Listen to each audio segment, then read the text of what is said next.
Now, from here, let's say he's up, he starts to posture up, I catch him, I'm going to grab his head and break him down. And his hands are stuck here on my body. What I'm going to do is I'm going to look for wrist control. So I got head control here, I got him broken down, I'm going to get wrist control, control wrist.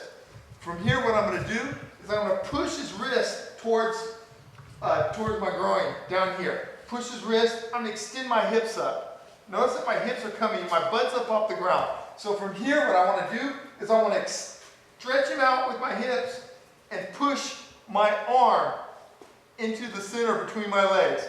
I'm still getting head control. Now once I feel like it's a go, I'm going to release both legs at the same time. And then I'm going to lock them back up. So watch. Release, and I'm going to lock them back up on top. Okay, just like that. So head control, wrist control, my hips are extended. I'm going to drop my hips to the ground. Notice that right here, my hips are elevated. I'm going to drop them and then lock my legs back on top. One comes over the top of the arm, the other one comes underneath the elbow, or the armpit, okay? From this position, what I want to do, I'm going to elevate my hips, push the elbow across. Notice I get right on the elbow, elevate the hip, push the elbow. I'm going to come back to the shin, or I'm going to come back to controlling the head. I really like controlling the head right here because he can't posture. Then from here, once again, foot on the hip, adjust, and lock my legs. So just a different setup on the same triangle. Control the head.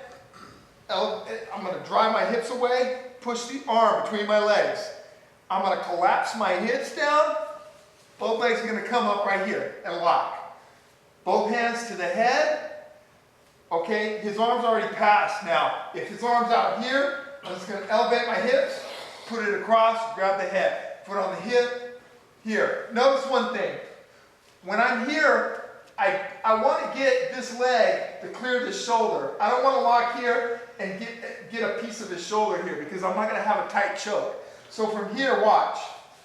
I'm going to lift this leg and move it so it's in this line with his neck. I don't want to be here and catch his shoulder blade. This is not a good choke. It's not a tight choke.